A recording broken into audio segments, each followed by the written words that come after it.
cuáles son los factores, cómo en conjunto actúan con los procesos para dar los distintos horizontes del perfil del suelo. ¿M? Y incluso vieron también la clase anterior la taxonomía del suelo, ¿sí?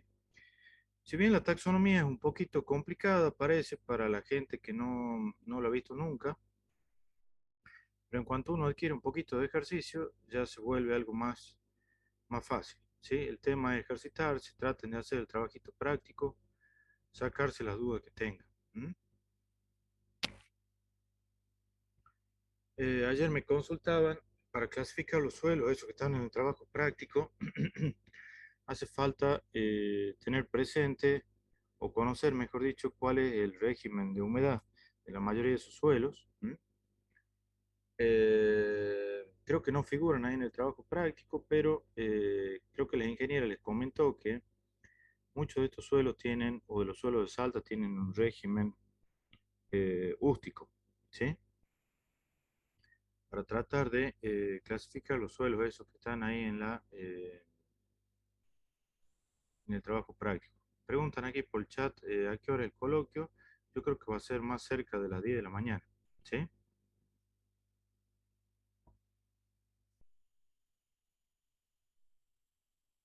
Bien.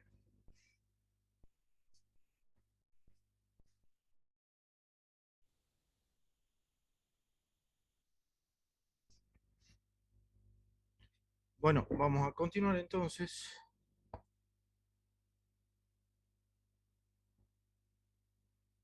Bien. Entonces vamos a comenzar a ver, mejor dicho, la parte inorgánica del suelo, ¿sí? Dentro de la taxonomía ustedes vieron, o mejor dicho, muchos de los órdenes del suelo hacen mención a que tienen determinados minerales, como por ejemplo los horizontes cándicos que tienen caolinita, o los horizontes argílicos que tienen monmorillonita, ¿sí? Vamos a ver entonces cuáles son las características de esos minerales y vamos a ver que, bueno, vamos a ver, vamos a describir cada uno de los minerales, ¿sí? Cuáles son las propiedades para más adelante relacionarlo con las propiedades físico-químicas del suelo. ¿M? Aquí preguntan por el coloquio, que no pueden ver el coloquio, que dijo que iba a estar a las 8 pero no figura. Probablemente sea más cerca de las 10, ¿sí? Que lo ponga ella, la verdad que no me dijo absolutamente nada. Bien, bueno, veníamos viendo entonces desde principios de año que en el suelo tenemos, en un suelo ideal tenemos aproximadamente un 50% de porosidad y el resto, el otro 50% estaba constituido por la fase sólida.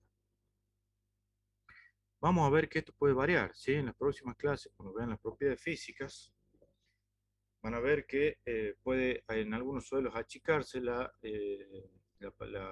fase porosa o la fase de vacíos, o el espacio de vacíos, mejor dicho. O al revés, puede a veces en algunos otros suelos ser mayor del 50%. ¿M? Pero en general lo que deseamos de un suelo ideal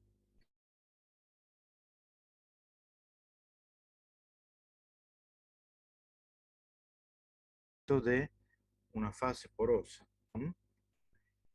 Y dentro de la fase sólida está comprendida por la mayoría de minerales y una pequeña fracción de materia orgánica. ¿Sí? Vuelvo a repetir, esta es la constitución de un suelo ideal. ¿M?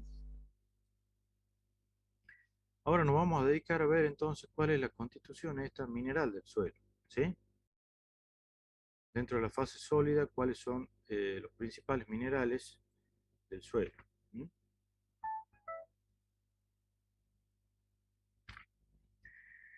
Bien, vamos a decir entonces que los minerales del suelo constituyen más del 90% de la fase sólida, ¿sí? Es lo más estable dentro del suelo. ¿Por qué? Porque no sufren modificaciones importantes en un corto periodo de tiempo, por ejemplo, como podría ser la vida del ser humano. ¿M? puede ser bastante variable o heterogénea y la composición mineral del suelo se hereda en general del material parental, sobre todo cuando los suelos son juveniles, ¿sí? Como vieron ustedes, que una de las características que le daba el material original justamente era la composición mineral del suelo. ¿Mm? ¿Qué son los minerales? Los minerales son sustancias sólidas, homogéneas e inorgánicas, formados por procesos naturales en la corteza terrestre. Poseen una estructura atómica ordenada y tienen propiedades físicas como por ejemplo el color, el brillo, la dureza y algunas químicas como son por ejemplo su constitución química definidas o que solamente pueden variar dentro de un muy pequeño entorno. ¿Mm? ¿Qué es lo que vamos a encontrar principalmente en el suelo? Sobre todo lo que son productos de meteorización o incluso también transporte y depósito. Algunos minerales primarios que van a ser muy resistentes al transporte y al depósito, como son, por ejemplo, el cuarzo, el más común de todos, ¿sí? Por ejemplo, aquí en el Valle del Lerma, los suelos están formados por bloques de arenisca, ¿sí? De cuarcitas, donde su constitución es más de un 90% cuarzo. ¿Mm? ¿Por qué? Porque es el más resistente al transporte, ¿sí? A la erosión y el transporte. ¿Mm?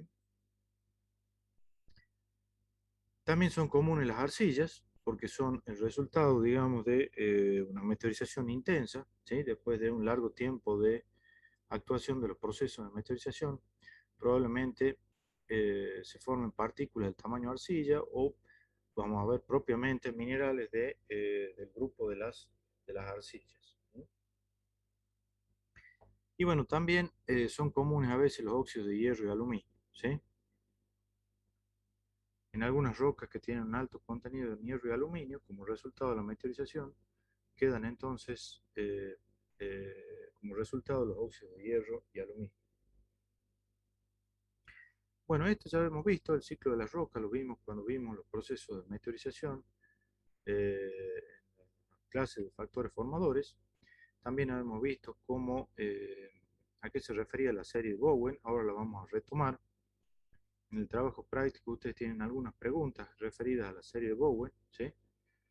Si no lo recuerdan, en todo caso después lo repasamos, ¿sí? Pero en general tenían una serie discontinua y una serie continua. Y al final, en la parte de abajo de la serie, tienen los,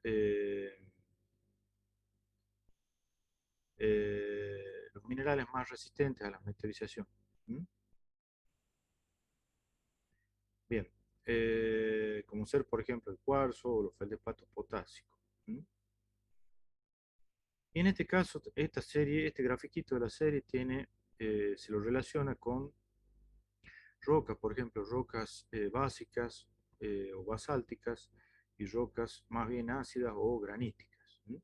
Y con las temperaturas a las cuales cristalizan estos minerales, ¿sí? Que eran 1200 para los de la parte de arriba de la serie, hasta 800, puede llegar a 700, 600 grados centígrados para lo de la parte más baja de la serie. ¿Sí? Si tienen dudas, por favor, no se queden con la duda, pregunten, ¿sí? No hay ningún problema. Bien,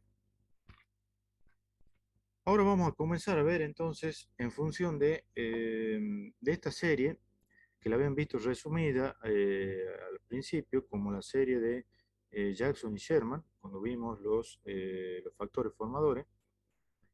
Hay otro autor que es Jackson, perdón, Goldich, que hizo esta lista de minerales. ¿Mm? Vamos a comenzar a hablar de que hay minerales secundarios, como son, por ejemplo, las micas, que son, perdón, las arcillas, que son producto de meteorización. ¿Mm? Tenemos algunos que son primarios, que están en rocas, que son muy fáciles de entrar en solución, porque son prácticamente sales. ¿Mm? Y algunos otros, por ejemplo, como el cuarzo, que son silicatos, que son muy difíciles de meteorizar y por lo general están como minerales resistentes, ¿sí? Resistentes a la meteorización y a la erosión. ¿Mm? Fíjense que en esta lista tenemos, al principio tenemos sales, principalmente, algunos minerales que son silicatos, olivino, biotita, feldespatos calcosódicos, hasta el cuarzo, ¿sí? Y la mica, que están sobre todo en la parte media de la lista. Y a partir de allí para abajo tenemos principalmente minerales secundarios, que son producto de meteorización, como son las micas, ¿sí?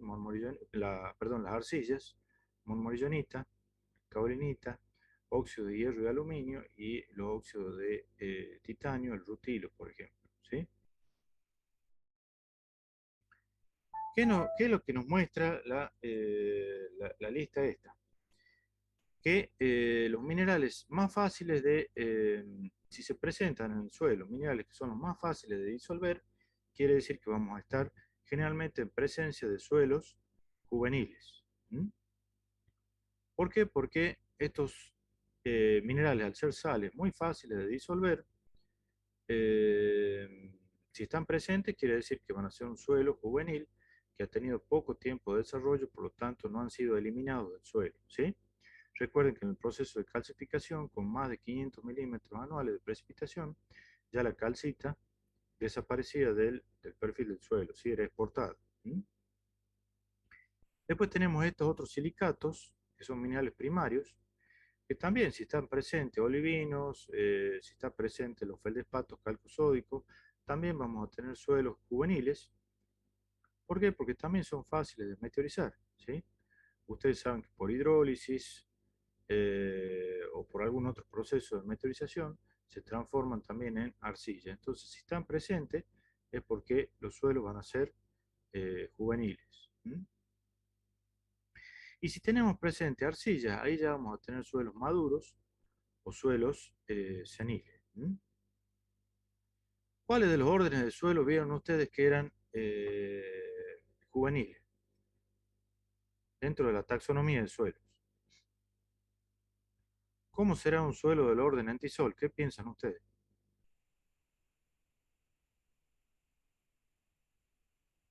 Juveniles.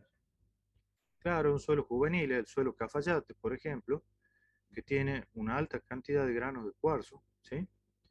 Y puede tener algunos otros minerales primarios, puede tener feldespatos potásicos, puede tener micas, ¿sí? Producto de la meteorización del granito. ¿Mm? En cambio, ¿cuál será un suelo del orden alfisol? ¿Qué piensan ustedes? ¿Qué tipo de perfil tendrá?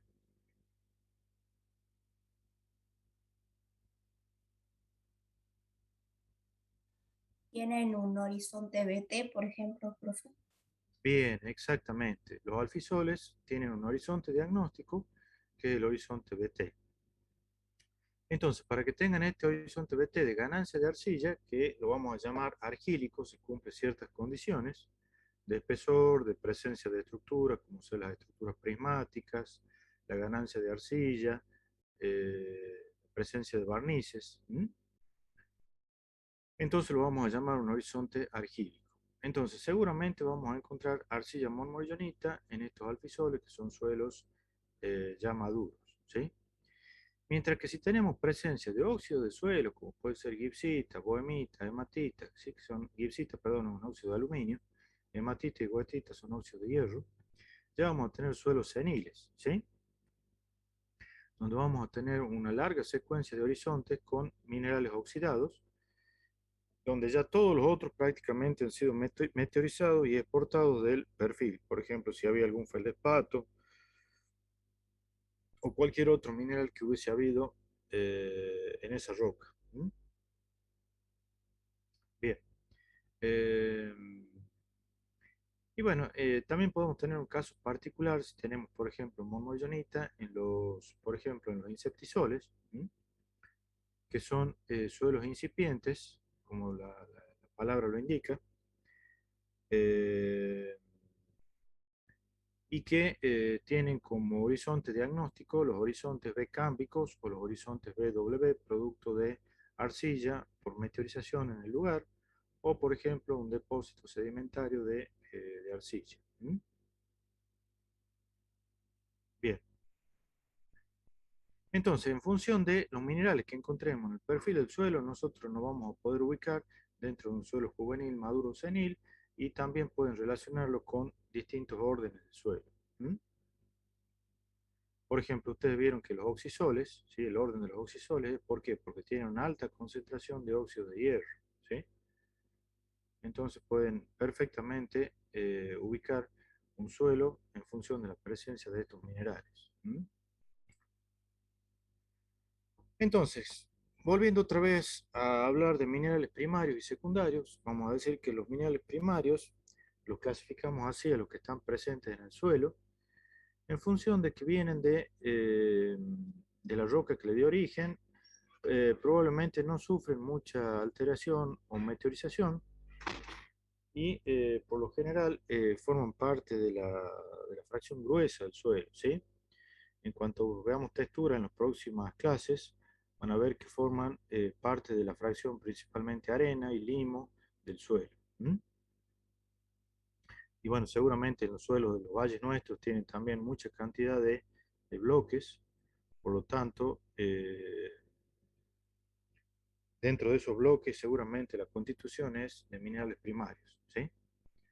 No me refiero a los bloques desde el punto de vista de la estructura del suelo, sino de los fragmentos de rocas mayores a 2 milímetros, ¿sí? Desde 2 milímetros hasta 25 centímetros. ¿Mm? Eh, y en cuanto a los secundarios, ustedes saben que son producto de la meteorización, principalmente química, pueden ser también de la meteorización física. eh, y bueno, y sí tienen cambios en la estructura y en la composición química, ¿sí? A partir, ustedes vieron que por hidrólisis, a partir de un feldespato, se transforma en un alumino silicato, que son, por ejemplo, las arcillas. ¿Mm? Bien. ¿Cuál es la estructura común, digamos, dentro de los silicatos?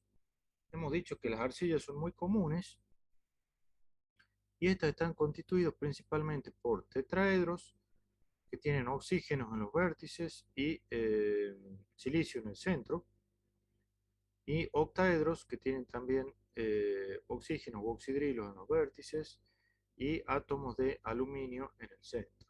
¿Mm? Estas son las estructuras más básicas entonces de los silicatos. ¿Mm?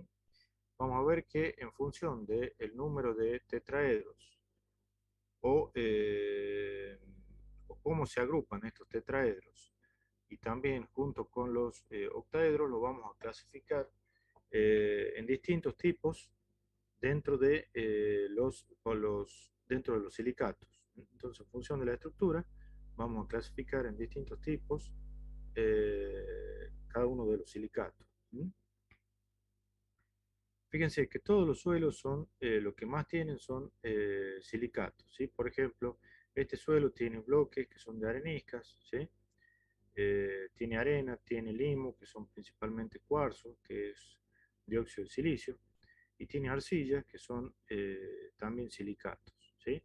Otro suelo con distintas capas de arcilla y otro suelo con también principalmente granos de limo, arena y arcilla. ¿Mm?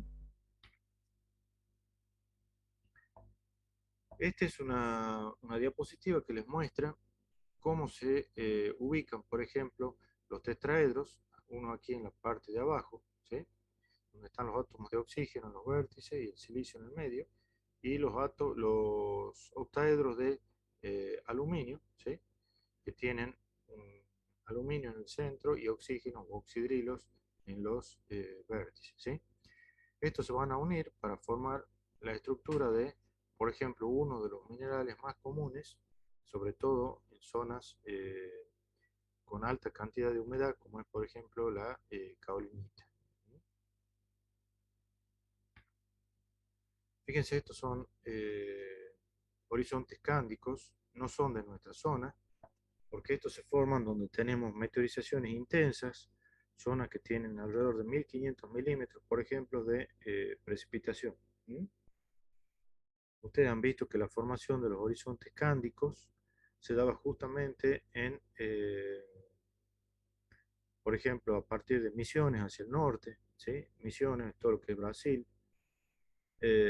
donde se abre una fuerte alteración de los, por ejemplo, de los feldespatos, que se transformaban en caulinitas, ¿sí? Vamos a ver que son arcillas que tienen un color muy claro, un color blanquecino, ¿sí? Y son las que se concentran en los horizontes cándicos de los ultisoles. ¿Mm? Producto de la meteorización de los horizontes superficiales, los minerales que estaban aquí se transforman en hidróxidos de aluminio, hidróxidos de silicio, se mueven, precipitan en el horizonte B y terminan formando lo que se denomina entonces el horizonte cándico.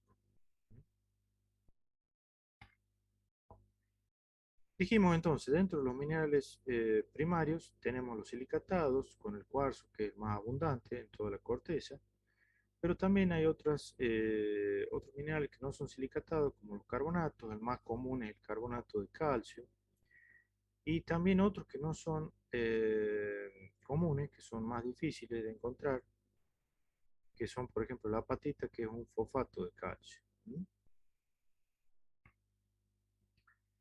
Habíamos dicho que lo íbamos a tratar de ubicar dentro de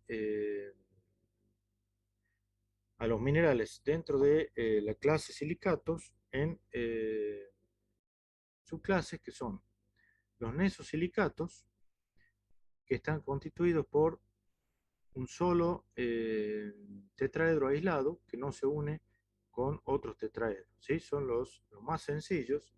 Por ejemplo, el olivino, ¿sí? Si se acuerdan del olivino, el que estaba en la parte de arriba de la serie de Bowen. ¿Mm? Si recordamos un poquito, entonces volvemos a la serie de Bowen. El olivino se ubicaba aquí en la parte más alta. Son los que cristalizan a mayor temperatura, por lo tanto, van a tener estructuras sencillas, un solo tetraedro aislado, y van a ser los más fáciles de meteorizar. ¿Mm? Después tenemos piroxenos, anfíboles, mica negra, mica blanca y el cuarzo abajo. ¿Mm? Volviendo otra vez entonces a la clasificación de los silicatos, empezamos por los nesosilicatos. Uno de ellos era, por ejemplo, el olivino. Después tenemos los orosilicatos, ya tienen estructuras unidas por el vértice, ¿sí? Por ejemplo, el epídoto o la turmalina. Después tenemos los ciclosilicatos, por ejemplo, el berilo, que es un silicato de aluminio y berilio. Después tenemos los inosilicatos, que pueden ser de cadenas simples o cadenas dobles, donde ya los tetraedros están unidos por los vértices. ¿Mm? Si recuerdan la serie Bowen, después del olivino seguían piroxenos, anfíboles, ¿sí?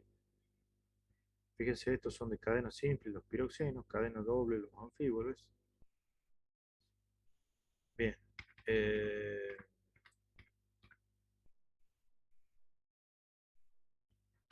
Estos son los de cadena doble, ¿sí? Fíjense que ya están unidos incluso con otra cadena, por ejemplo, los anfíboles. Llegamos a los filosilicatos. Estos son uno de los más importantes en los suelos.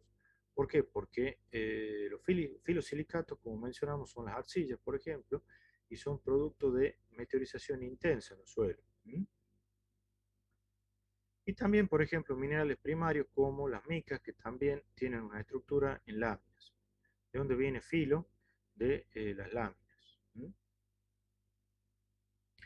Y por último tenemos los tectosilicatos, que son, por ejemplo, el cuarzo. Los tectosilicatos, ya los tetraedros, se agrupan en estructuras tridimensionales que van a ser muy fuertes, y justamente por eso es lo que son resistentes a la meteorización. Recuerden que en la serie de Bowen los cuarzos estaban en la parte más baja de la, de la serie, por lo tanto era el que resistía más la meteorización, cristalizaba a menos temperatura y tenía estructuras mucho más ordenadas en tres dimensiones. ¿Mm? Bien. Vamos a ir viendo algunos ejemplos. por ejemplo, dentro de los nesosilicatos, como dijimos, teníamos el olivino, ¿sí? Que es un silicato de hierro y magnesio, y son fuentes de hierro y magnesio en el suelo, ¿sí? Son tetraedros simples separados dentro del suelo. ¿Mm? Entonces, cuando encontremos un suelo donde tengamos presente este mineral, el olivino, seguramente recordemos que iban a ser suelos incipientes, porque al ser uno de los más fáciles de alterar, si está presente en el suelo, quiere decir que es un suelo juvenil. ¿Mm? Dentro de los orosilicatos dijimos que teníamos el epídoto, que es un silicato de hierro, aluminio y calcio. ¿Mm? Ya son estructuras un poquito más complejas, donde se unen por los vértices. Dentro de los ciclosilicatos dijimos que los tetraedros se unían por los vértices y tenemos, por ejemplo, el berilo, que es un silicato de aluminio y berilio. ¿Mm? También tenemos otros que son un poquito más complejos, como son la turmalina, que es muy común en toda la región andina, ¿sí? Desde Perú hasta Catamarca. ¿Mm? Y en realidad es un silicato. ¿Por qué? Porque tiene tetraedros de silicio unidos por los vértices, pero a su vez también tiene tetraedros de borato, ¿sí? Intercalados en la estructura. Entonces lo que se llama en realidad un borosilicato, ¿sí? Fíjense que la turmalina es un mineral que tiene todos estos elementos, ¿sí? Bien. Después tenemos los inosilicatos. Dentro de los inos dijimos que tenemos, por ejemplo, los piroxenos, que son ricos en calcio y magnesio, ¿sí?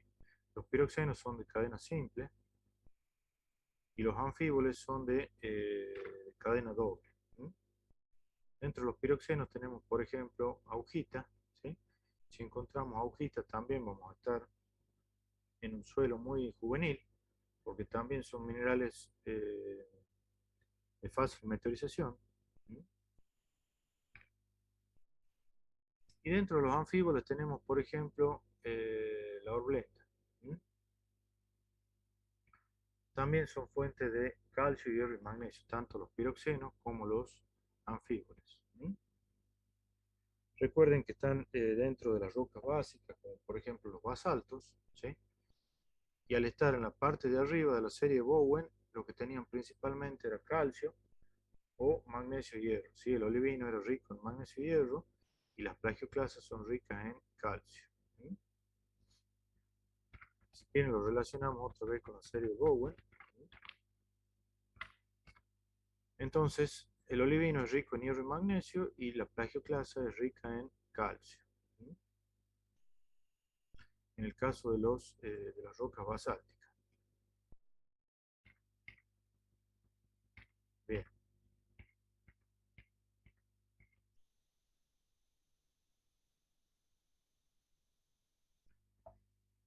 Estas son las estructuras entonces que forman los tetraedros. Pueden ser en cadenas simples o cadenas dobles, ¿sí? En el caso de augita, cadenas dobles en el caso de horblenda. Y llegamos a los filosilicatos. Estos van a ser, dijimos, muy comunes en los suelos, ¿sí? Son tetraedros unidos en dos direcciones. Tienen principalmente aluminio, magnesio y hierro. ¿Sí? Eh, Hay cationes potasio también uniendo las distintas láminas, ¿sí? Entonces, dentro de uno de estos huecos se ubica un catión potasio que une esta lámina con otra que va por encima. ¿Mm? Dijimos que dentro de los filosilicatos estaban las arcillas, pero también las micas, ¿sí? Que tienen una estructura en láminas, ¿sí? Las micas muscovita y la mica biotita. ¿Qué es la mica muscovita? Es un silicato de potasio, ¿sí? Es fuente de potasio. Ya vamos a ver después por qué es dioctaédrica. ¿Mm? Significa que tiene dos átomos de aluminio dentro de los octaedros. ¿Mm? Esta es la estructura entonces, por ejemplo, de las micas en láminas. Este es un ejemplo de biotita, que es la mica negra, y este es muscovita, que es la mica blanca. ¿Mm? ¿En qué suelo dijimos que podíamos encontrar estos minerales primarios? Dijimos al principio de la clase.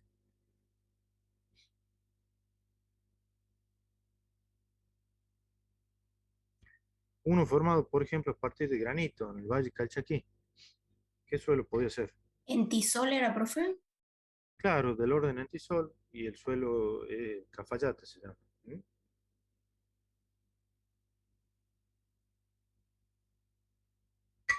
Antes hacíamos los viajes de campo y ahí podían ver con un poco más de detalle, ¿sí? Cómo era la constitución de su suelo y las propiedades. ¿Mm? Lamentablemente ahora cada vez es menos lo que salimos. ¿Mm? Fíjense, este es el suelo, por ejemplo, Tolombón, ¿mm? Que tiene estos clastos de granito y de rocas metamórficas. Este es el perfil del suelo, fíjense que tiene estos clastos gruesos, son bloques de más de 2 milímetros de diámetro, hasta 30 centímetros, hasta 25 centímetros. Y aquí en realidad en la matriz esta arenosa se ven los cristales de mica, de cuarzo y los cristales de feldspato potasio. ¿Mm? ¿Por qué? Porque provienen de la meteorización del granito Cafayate, ¿sí? Ubicado aquí en la serranía. ¿Mm? Y bueno, otra de las micas que pueden tener las rocas, en este caso intermedias, es la biotita. La muscovita era de, de rocas más bien ácidas y la biotita es más bien de rocas intermedias. ¿Sí? ¿Y qué es la biotita? Es un silicato de manganeso, magnesio, hierro y potasio. ¿Sí? Por eso tiene el color oscuro en función de los minerales estos oscuros que tiene, hierro y magnesio. Y por último vamos a encontrar también las arcillas silicatadas dentro de los filosilicatos. ¿Mm? Como dijimos, son muy comunes en los suelos porque son producto de un largo periodo de meteorización. ¿Mm? Vamos a ver que van a dar al suelo una propiedad muy importante, que es la capacidad de intercambio catiónico. ¿Sí? Vamos a ver un poquito más adelante. ¿Mm? Y dentro de estos minerales primarios, biotita y muscovita, van a ser fuentes, por ejemplo, de potasio, hierro y magnesio en el suelo. ¿Mm? ¿Por qué? Porque tienen esos elementos en su composición química. Estos son ejemplitos de cómo son las láminas de tetraedros en los filosilicatos, ¿sí? Cómo se unen por los vértices formando eh, hexágonos, ¿sí? Y vamos a ver que en las arcillas no tan solo hay láminas de tetraedros, sino también láminas de octaedros, ¿sí? Apiladas unas sobre otras. Y bueno, por último llegamos a los tectosilicatos, donde dijimos que uno de los más comunes era el cuarzo, que en realidad es dióxido de silicio, ¿sí? Eh, Pueden tener también forma amorfa, digamos que muchas veces el sílice incluso puede llegar a meteorizarse también, por el proceso de meteorización, volver a recristalizar en forma de ópalo en las rocas sedimentarias, ¿sí? Y el ópalo no va a tener la misma estructura cristalina que tiene el cuarzo de las rocas ígneas. ¿Sí? El ópalo va a ser un mineral amorfo, por lo tanto no va a tener la misma estructura cristalina que tiene el cuarzo en las rocas ígneas. Es la misma composición química, o sea, es dióxido de silicio, pero no tiene la estructura cristalina. ¿Mm?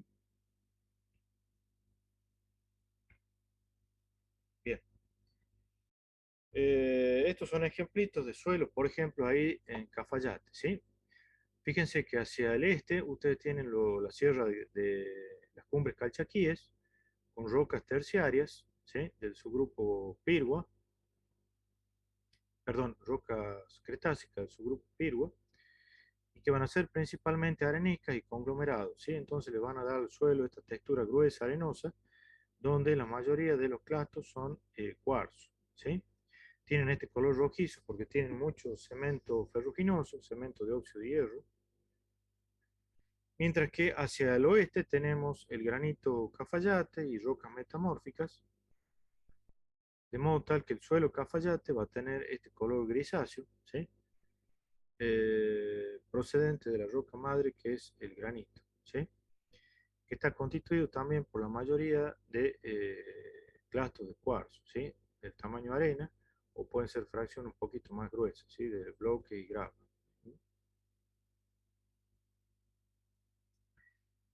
Entonces, este es un caso de minerales similares, ambos tienen mucha alta cantidad de cuarzo, pero colores diferentes en función de las rocas a las cuales le dieron origen a su suelo. ¿Sí? Fíjense, aquí está clasificado, por ejemplo, el suelo Cafayate, ¿sí? Es un entisol, ¿sí? Que tiene una textura arenosa en un 90%, y fíjense que aquí la característica, el régimen de humedad del suelo está a nivel de gran grupo, ¿sí? Tiene un régimen tórrico, un torri-sam end.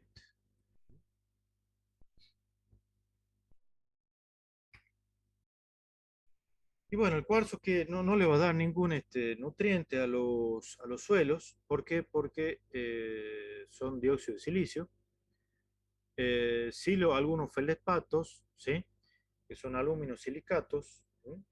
Que también pueden tener esta estructura compleja, o sea que se clasifican dentro de los tectosilicatos. ¿Sí? Y los feldespatos también sufren lo que se llama la sustitución isomórfica, ¿sí? Vamos a ver con más detalle más adelante a qué se refiere, pero por ahora vamos a decir que dentro de los octaedros, perdón, de los tetraedros, tenemos átomos de silicio que pueden ser reemplazados, por ejemplo, por un átomo de aluminio, y de esa forma el aluminio, al tener una carga menos, quedan con una carga negativa. ¿Mm? Todo el cristal de feldespato.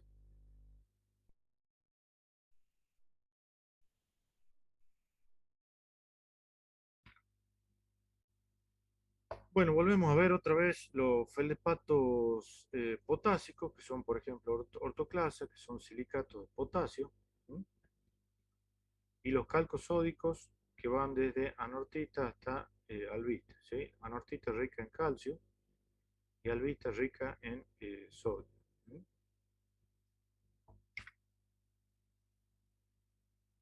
Bien,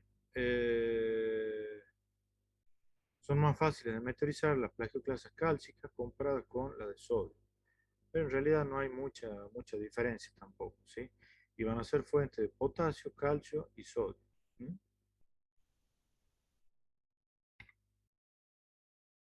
Bien. Dentro de los minerales secundarios, entonces, aparte de las arcillas, dijimos que también teníamos los óxidos y las sales. ¿Mm? También pueden haber minerales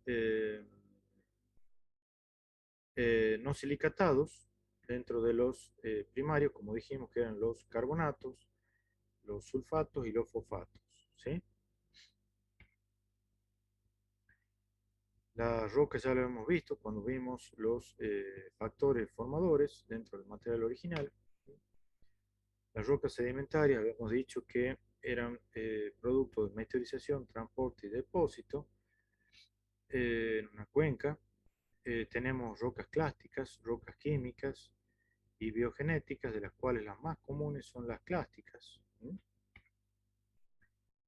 Y que se clasificaban en función del tamaño del clasto, ¿sí?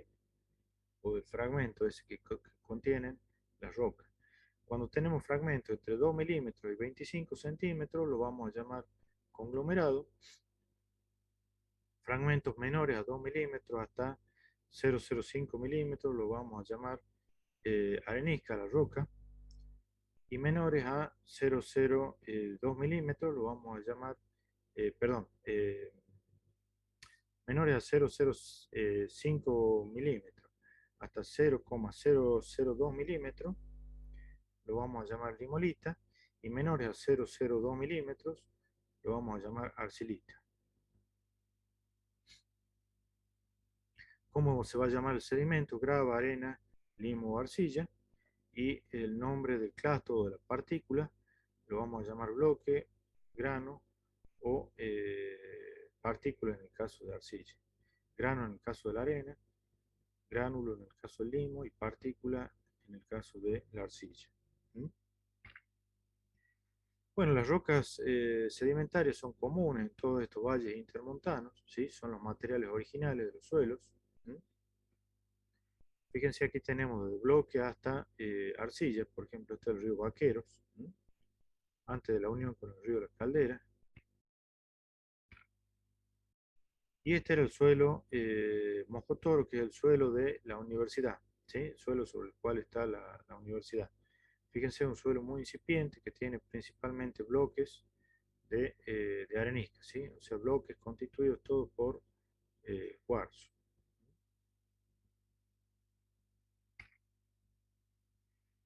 Aquí tienen algún ejemplo de una arenisca, que es una roca áspera por el tamaño de partículas, que son granos de arena. Los conglomerados que tienen clastos mayores a 2 milímetros, si son redondeados, o brechas, si esos clastos son angulosos. Y un material que dijimos que era importante, sobre todo en la pampa húmeda, pero también en nuestra zona, ¿sí? Son los depósitos de arcilla, producto de un transporte eólico, que se denominan loes. ¿Sí? ¿Por qué son importantes? Porque tenemos grandes extensiones de estos depósitos de loes en la pampa y también en nuestra zona. Fíjense que toda esta capa de color más claro es una capa de loes depositada en aquí los terrenos de la Loma de Madeira. ¿Sí? O sea que son un material original ampliamente distribuido en todo el país. ¿Mm? Aquí tenemos una capa de loes sobre este afloramiento de roca. Y por último, las rocas metamórficas, que tienen algunos minerales característicos, otros son comunes a las rocas ígneas, eh, y algunos minerales característicos de rocas metamórficas. ¿Mm? Bien, clasificación de las rocas metamórficas en pizarra, filitas, esquisto y gneiss en función de la esquistosidad o los planos de separación que tiene. ¿Sí? La pizarra eh, tiene una alta cantidad de planos de separación de los distintos capas de roca, hasta el gneiss, que prácticamente no tiene esquistosidad. ¿Mm? Aquí tenemos los cuatro tipos de rocas: pizarra, filitas, esquisto y gneiss.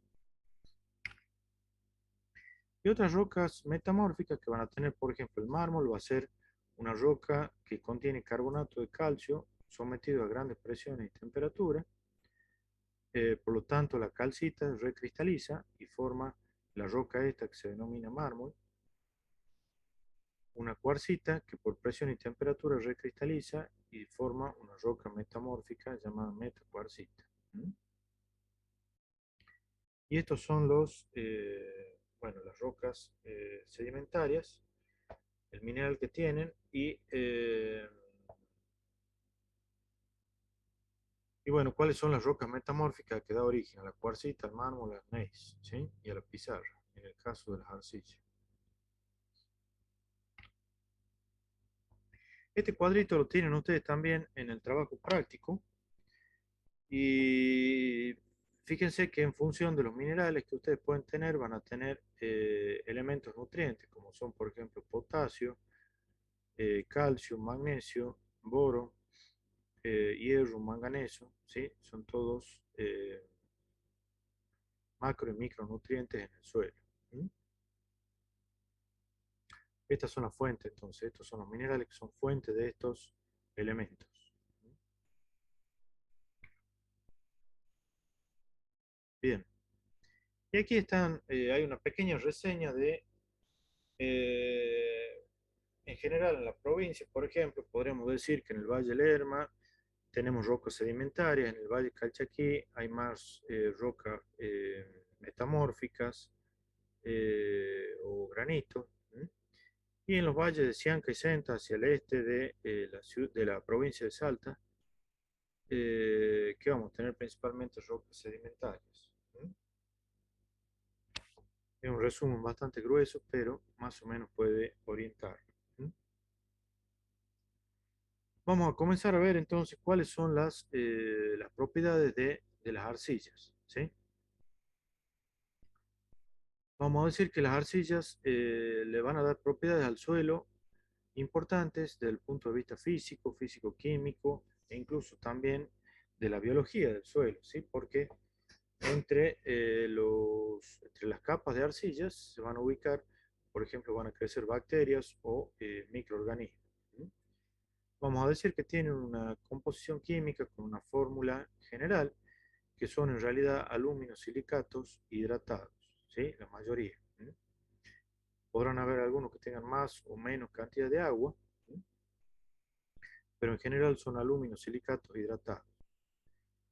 Vamos a decir también que las arcillas tienen un comportamiento coloidal, o sea, se comportan como coloides en función del tamaño que tienen, ¿sí? Menor a 2 micras o 0,002 milímetros, como dijimos hace rato.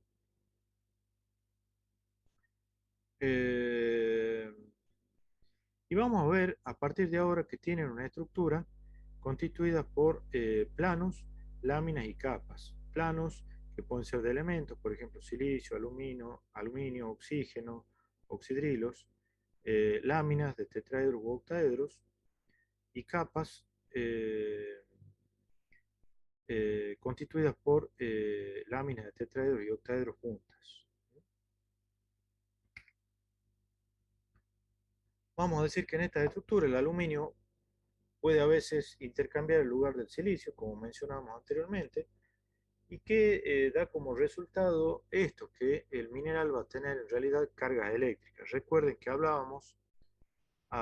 cuando hablábamos de algunos procesos sedimentarios, por ejemplo la sodificación, que el sodio se absorbía o se adhería a la superficie de las arcillas. ¿Por qué? Porque justamente al tener carga el sodio y al tener carga las arcillas, ¿sí? Eh, se atraían mutuamente, ¿sí? Funcionaban como un condensador. ¿Mm? Bien, cargas eléctricas son principalmente negativas. Vamos a ver que hay algunos casos en los que pueden ser positivas, pero por lo general estos minerales que tienen un comportamiento coloidal, vamos a decir que tienen en general cargas negativas. ¿Mm? Algunas especies tienen un alto valor de intercambio iónico, ¿sí? Algo hemos comentado que la capacidad de intercambio catiónico estaba dada cuando las arcillas atraían o absorbían estos cationes y podían en algún momento liberarlos de modo tal que volvían a la solución del suelo, ¿sí? Entonces esto es lo que vamos a llamar el intercambio iónico, o en el caso de cationes va a ser un intercambio catiónico. ¿Sí? Vamos a decir que también son plásticas y adhesivas que poseen una alta superficie específica. Esto ya lo vimos cuando hablamos un poquito de las propiedades justamente de las arcillas en los factores formadores. ¿Qué era la superficie específica? ¿Qué habíamos dicho?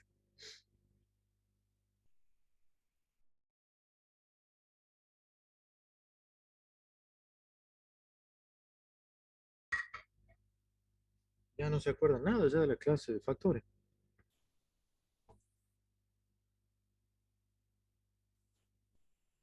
Está referido al tamaño, profe, depende del peso, creo que era. Exactamente.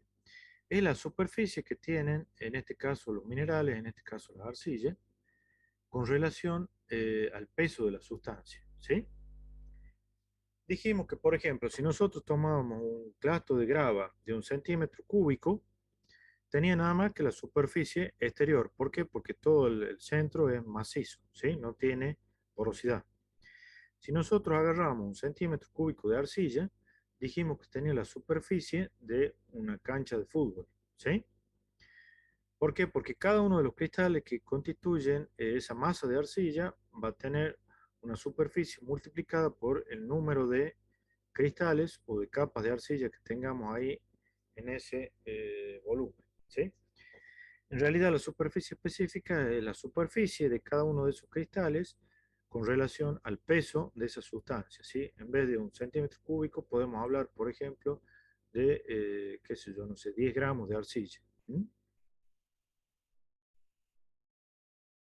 Bien, vamos a ver que esta propiedad a partir de ahora va a ser muy importante, ¿sí? Tenerla en cuenta, porque todas estas otras propiedades físico-químicas que veamos van a estar relacionadas justamente con la superficie específica que tengan, sobre todo los coloides. ¿Mm?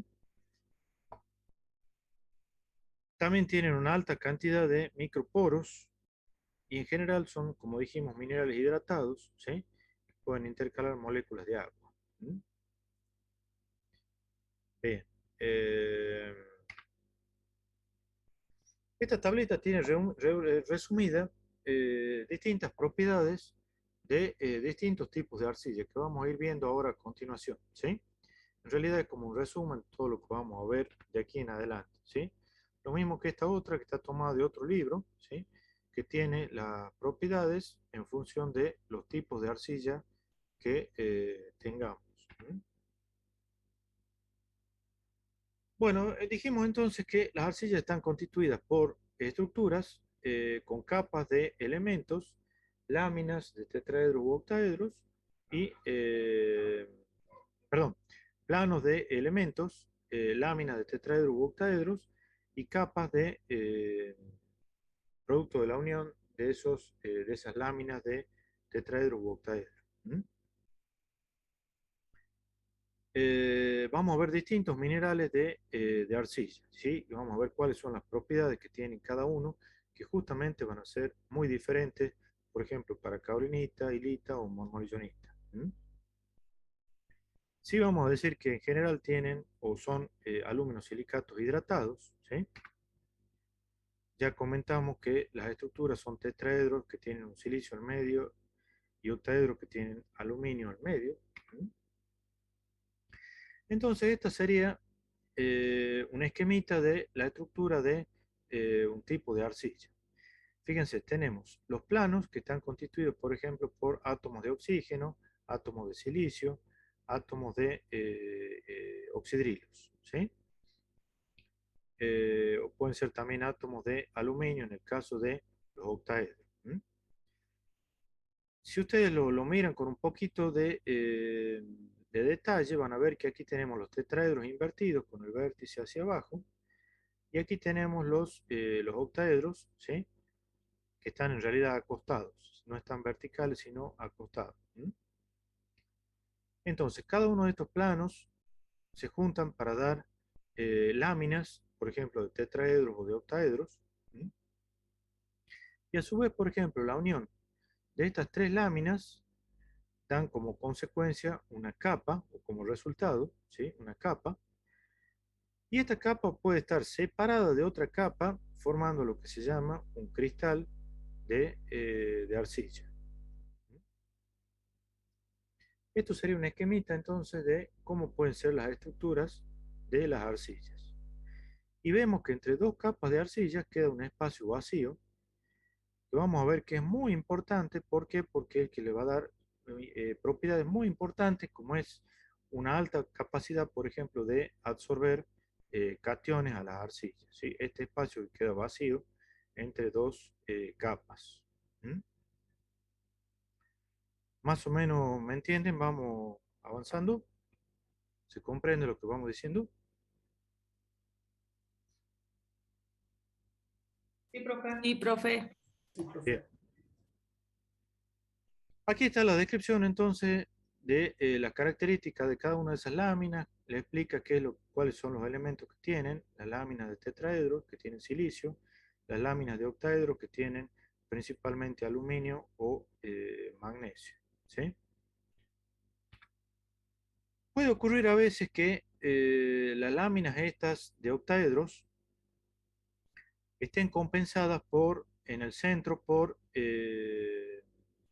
cationes que van a ser magnesio, ¿sí? Como en este caso, cada uno de los átomos de magnesio tiene una carga más 2, ¿sí? Entonces, para compensar todas las cargas de los oxígenos, vamos a necesitar 3 magnesios dentro del centro de los octaedros. ¿Mm? Y pueden haber a veces que dentro de los octaedros tengamos aluminio, como dijimos, ¿sí? Puede haber un reemplazo. En el caso de los aluminios, para compensar las cargas, en vez de tener 3 magnesios como aquí, podemos tener 2 aluminios que tengan carga más 3, ¿sí? Que también van a compensar perfectamente las cargas de los oxígenos. Porque 3 magnesios, 3 por 2 son 6, y 2 aluminios, 2 por 3 también son 6 cargas positivas. Pero ¿qué ocurre si en una estructura, cuando cristaliza la arcilla, se nos intercambia un magnesio por un átomo de aluminio? En ese caso ya no vamos a tener 6 cargas para compensar los oxígenos, sino que tenemos 5 cargas. Entonces, a partir de allí es que van a comenzar a generarse cargas negativas en los cristales de arcilla, cuando hay un reemplazo de un catión por otro de mayor valencia, un magnesio por un aluminio, y en ese caso comenzamos a hablar del proceso este de sustitución isomórfica que le va a dar como resultados, como dijimos, principalmente cargas negativas a los cristales de arcilla. ¿Mm? Bien, entonces, clasificamos como trioctaédricos. Ustedes creo que vieron, no sé si vieron un poquito de esto con la ingeniera, si en algún momento les hablo algo. Trioctaédricos, lo que tienen átomos de magnesio, y dioctaédricos, lo que tienen átomos de aluminio compensando la estructura, ¿sí? Y aquí tienen, por ejemplo, dentro de las trioctaédricas tenemos las micas, biotita o vermiculita, y dentro de las dioctaédricas tenemos arcillas, monoillonita, clorita, ¿sí? Vermiculita, o también alguna mica como moscovita. ¿Mm? Bien. Profe, Sí, el que se reemplace, por ejemplo, en el caso anterior, creo que era magnesio por aluminio, sí. y al quedar una carga negativa, ¿incluyen algo? O sea, por ejemplo, puede ser como más meteorizable o algo así. Exactamente, también le da una mayor facilidad de meteorización. ¿Por qué? Porque la estructura queda más laxa, ¿sí? Eso en realidad estaba en una de las diapositivas de arriba, que yo no lo dije porque, bueno, para avanzar un poquito más rápido. Pero sí, efectivamente le da más fragilidad a la estructura y más facilidad, digamos, de meteorizarse. ¿Mm? Pero Bien, bueno, dentro de las propiedades, digamos, lo más importante es que lo deja con una carga al cristal de arcilla. ¿Sí? Pero no deja de ser importante, también es cierto lo que puedo comentar. ¿Mm? bien, Bien, profe, gracias. entonces estos serían esquemas de las láminas de octaedros que pueden tener ya sea un catión magnesio o ser reemplazadas por un aluminio o viceversa, ¿sí? Cualquiera de los dos. De modo tal que tenemos las trioctaédricas con 3 magnesios, o dioctaédrica con, perdón, sí, dioctaédrica con 2 átomos de aluminio. Y estos son los grafiquitos que están en el apunte de Tucumán, ¿sí? Dioctaédricas y trioctaédricas. ¿Cómo sería más o menos la red de octaedro? ¿Mm? Bien. Aquí les describo un poquito cómo es el proceso de sustitución isomórfica, ¿sí? Que se sustituye, por ejemplo, un aluminio reemplaza un catión silicio, por lo tanto lo deja con una carga menos, o también puede ser reemplazado un aluminio por un magnesio, ¿sí? En las capas de, sobre todo en las de tetraedro, perdón, octaedro. Esta lista tiene los cationes que pueden ir dentro de la lámina de tetraedros Por lo general, en el centro de los tetraedros van a ir silicios, átomos de silicio o de aluminio, o puede ser a veces también un hierro reemplazar al silicio. Dentro de las láminas de octaedros, vamos a tener que el aluminio puede ser reemplazado, por ejemplo, por magnesio, también por hierro, en algunos casos también por zinc, ¿sí? O hierro más 2. Y en los sitios de intercambio, o sea, en ese espacio que quedaba vacío entre las capas, ¿sí? Puede estar ubicado cualquiera de estos cationes que formen parte de las sales de la solución del suelo, ¿sí? Van a estar absorbidos en función de que tienen carga y que los cristales de arcilla tenían cargas negativas. ¿Mm? Y los oxígenos y oxidrilos van a estar en las capas de tetraedros o en las de octaedros. Los octaedros también son más comunes los oxidrilos. ¿Mm? Aquí les define un poquito qué es la sustitución isomórfica, sí, que es lo que acabamos de hablar, el reemplazo de un cation por otro de menor valencia, lo que lo dejaba al cristal con una carga negativa sobre todo, ¿sí? Esta otra diapositiva les describe que no tan solo van a haber cargas negativas, sino que también pueden haber cargas positivas en el caso de que, por ejemplo, un cation magnesio de un octaedro sea reemplazado por un aluminio. Tiene una carga positiva más del aluminio, por lo tanto el cristal queda con una carga positiva. ¿Mm? Y en definitiva, ¿cómo va a ser la carga del cristal? En realidad va a ser un balance entre la cantidad de cargas negativas y positivas que tenga, ¿sí? Entonces, estas cargas son lo que nosotros denominamos por la sustitución isomórfica, ¿sí? O sea, el reemplazo de un cation por otro cuando cristaliza la arcilla. ¿Mm? Y más adelante vamos a ver otras cargas que están en función del pH del suelo, ¿sí? Van a ser las dos formas en las que los coloides pueden ganar cargas. ¿Mm?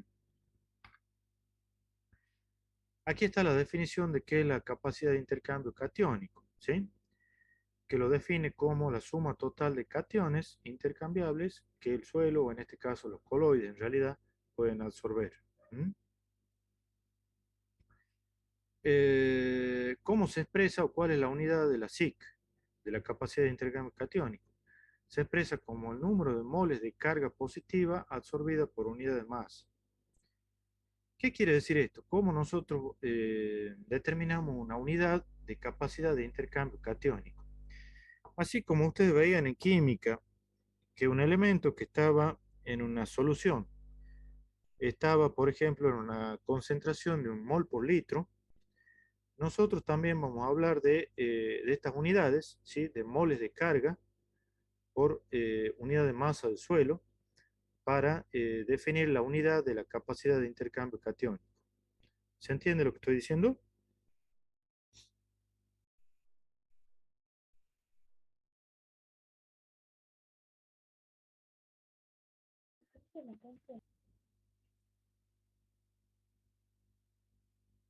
Sí, profe. Fíjense que las unidades de capacidad de intercambio catiónico son en realidad centimoles, ¿sí?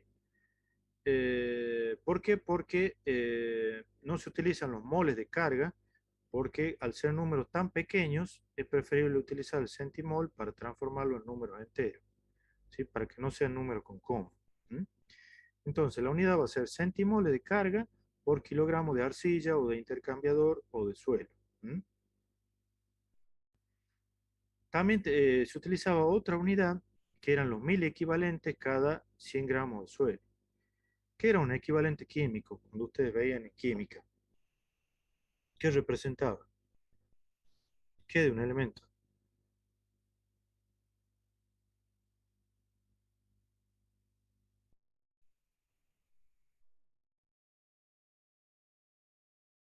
¿Cómo decían ustedes un equivalente de calcio? ¿A qué era igual?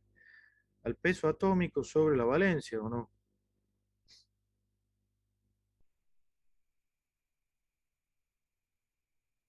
¿Tienen química ustedes, no así? En la carrera. Sí, profe. Bueno, Un equivalente químico era el peso atómico sobre la valencia, o sea que están relacionando el peso de ese elemento con relación a la carga que tiene, ¿sí? Entonces aquí también lo mismo, estamos relacionando el peso con la carga relacionado a 100 gramos de suelo o en este caso de arcilla. ¿Mm? Esas eran las dos unidades entonces de capacidad de intercambio catiónico, ¿sí? Y en este caso, un mil equivalente cada 100 gramos es lo mismo que un centimol de carga por kilogramo. ¿Mm? Entonces, un suelo que tiene un valor de capacidad de intercambio catiónico de 15 centimol carga por kilogramo, quiere decir que un kilogramo de suelo puede retener 15 centimoles de carga de hidrogeniones, ¿sí? O sea, las cargas negativas que tiene la arcilla pueden absorber hidrogeniones. ¿Mm? O intercambiarlo por el mismo número de cargas de hidrógeno por cualquier otro catión, calcio, magnesio, potasio, sodio. ¿Mm? ¿Y esto qué quiere decir? Que esta reacción de intercambio en realidad va a estar dada en función de una carga por otra carga, ¿sí? Bien. No se preocupen que esto lo vamos a volver a ver más adelante. Ahora simplemente una introducción para entender de qué estamos hablando, ¿sí? En función de las cargas que tengan los coloides, cuáles son las unidades que tienen y cómo podemos darle valores a las distintas arcillas, ¿sí? Distintos valores de capacidad de intercambio catiónico a las diferentes arcillas. ¿Mm? Bien, dijimos que en función de las estructuras entonces vamos a tener arcillas silicatadas 1,1, donde vamos a tener una capa de tetraedros relacionada a una capa de, perdón, una lámina de tetraedros relacionada a una lámina de octaedros, ¿sí? O unida a una lámina de octaedros. También podemos tener arcillas silicatadas con la estructura 2,1. Quiere decir que dos capas de tetraedros van a tener como sándwich a una de octaedro en el medio, ¿sí? Otras estructuras de las arcillas se va a denominar 2,1,1 o también van a encontrar en algunos libros como 2,2. ¿Por qué? Porque son dos capas de tetraedros que tienen una de octaedros de aluminio y a su vez emparedada con otra de octaedros de magnesio. Vamos a ir viendo una por una con cuáles son las propiedades de cada una de estas arcillas. Y por último tenemos las arcillas interestratificadas que de las propiedades de diferentes arcillas.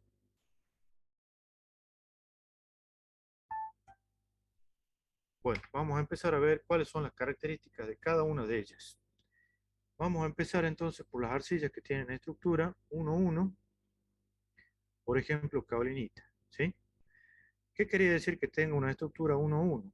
Tenemos una lámina de tetraedros que tienen silicio al medio, ¿sí? Y una lámina de octaedros pegada que van a tener los átomos de aluminio al medio. Entonces esta va a ser la estructura característica de caolinita. ¿Cómo se la representa en general? Con una capa de tetraedros y una de octaedro adosada. Y a su vez, entre capa y capa no hay espacio vacío, como habíamos visto al principio, o sea que están las dos juntas, pegadas. ¿Mm? ¿Qué característica le va a dar el hecho de que estas capas estén pegadas y no haya un espacio vacío entre capas? Le va a dar características muy especiales, ¿sí? Recuerden que la caolinita era característica de los horizontes cándicos, de los multisoles. ¿Mm? En realidad, dentro del grupo de caolinita tenemos otros minerales, como pueden ser también jaloicita, ¿sí? Que son muy parecidos. En este caso, jaloicita ya tiene una cierta separación entre capas. Pueden haber algo de moléculas de agua. ¿Sí? Bien, aquí les explico un poquito cómo es la estructura en láminas de kaolinita, ¿sí? Y más adelante vamos a ver que en realidad kaolinita va a tener las cargas que van a ser dependientes de la variación del pH del suelo, ¿sí? Lo vamos a ver un poquito más adelante. ¿Mm? Por lo general tienen cargas negativas, pero también pueden llegar a tener cargas positivas. ¿Mm? ¿Cuáles son algunas propiedades que le van a dar a la arcilla kaolinita el hecho de que las capas estén pegadas? Los cationes y el agua no van a entrar en ese espacio vacío, ¿sí? Dentro de esta estructura, uno a uno de la kaolinita. Solamente van a tener cargas eh, en función de la superficie externa que tengan, ¿sí? Porque recordemos que no va a tener este espacio vacío al medio. ¿Mm? Entonces va a tener una superficie específica mucho menor comparada con otras arcillas, como puede ser monmolianita, que sí tiene una gran separación entre capas. ¿Mm? Eh, Tiene poca sustitución isomórfica, o sea que tiene pocas cargas por reemplazo de un cation por otro.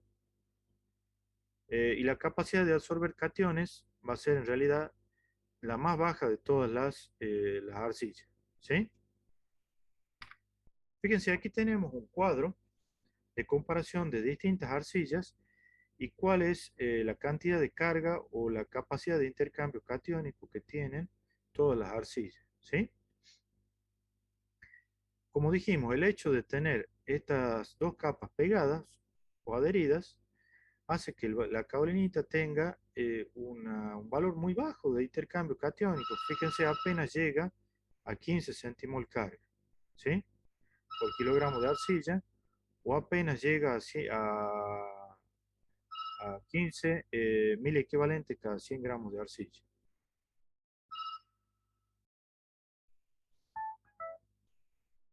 Bien. Eh, entonces, fíjense que el valor de capacidad de intercambio catiónico de la caolinita va a ser el más bajo de todos, ¿sí?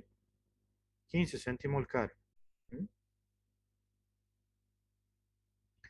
Y este es un esquemita que nos muestra que sería este, por ejemplo, sería un cristal de arcilla que tiene todas las cargas negativas y que va a traer, por ejemplo, cationes, ¿sí? De la solución del suelo en función de la cantidad de cargas que tenga. ¿Mm?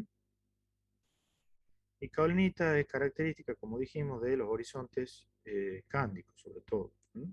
Puede haber en otros horizontes, pero es más común en los horizontes cándicos. ¿Se entiende entonces que tiene el valor más bajo de capacidad de intercambio catiónico? ¿Sí? Sí, profe. Bien. Bueno. eh, en este esquemita vamos a ver cómo son las estructuras de distintos cristales de arcilla. Por ejemplo, aquí tenemos los de kaolinita. Los de kaolinita tienen un espaciado entre la superficie de una capa y la superficie de otra de 7 angstrom. Por lo tanto, es como si estuviesen adheridas. ¿Mm? Fíjense en qué pasa en el caso de monmolianita. Tiene un espaciado entre las capas de 20 angstrom. Por lo tanto, tiene un gran espacio entre capa y capa, ¿sí? Donde pueden entrar moléculas, puede entrar agua, pueden entrar cationes, cualquier cation o anión que esté en la solución del suelo, ¿sí? Y por lo tanto, si tuviese carga en superficie, pueden absorberlo y tienen mucha mayor superficie específica comparado con la kaolinita, que es lo que hablábamos hace rato. Bien, aquí está la estructura de vermiculita, que tiene un espaciado de 15 antros, un poquito menos que monmolianita. Tenemos hilita, que tiene una característica muy particular, de modo tal que tiene cationes potasio entre las capas, ¿sí? Que están unidos por fuerzas de atracción, por enlaces químicos, eh, sí, enlaces minerales. ¿Mm? Eh, y por último tenemos la clorita, que dijimos que tenía una estructura 2-1-1, ¿sí? O sea, tenía dos láminas de tetraedro, con una de octaedros de aluminio en el medio y otras de octaedros de magnesio entre las dos capas. ¿Mm? Por eso es una estructura particular 2-1-1, o también lo van a encontrar como 2-2 porque también tiene dos capas de octaedro. ¿Mm? Caolinita dijimos que era 1-1, tiene una de tetraedro y una de octaedro. Monmorillonita es 2-1 porque tiene dos tetraedros que ponen un sándwich en el medio de un octaedro. Y después tenemos las otras estructuras que dijimos 2-1-1 o 2-2 también. ¿Mm? A ver, aquí hay una pregunta en el chat. Dice, ¿se puede hablar de arcilla, de que la arcilla es la más estable? No sé si se referirán a estabilidad en cuanto a meteorización, facilidad de meteorización, o a qué se referirá con más estable. ¿Sí? Sí, dentro de los minerales secundarios son los más estables en los suelos porque también pueden seguir meteorizándose, ¿sí? Transformándose, pero por lo general van a ser mucho más estables que un feldespato o una mica, por ejemplo. ¿Sí? En el caso de que se refiere a la meteorización. Bien.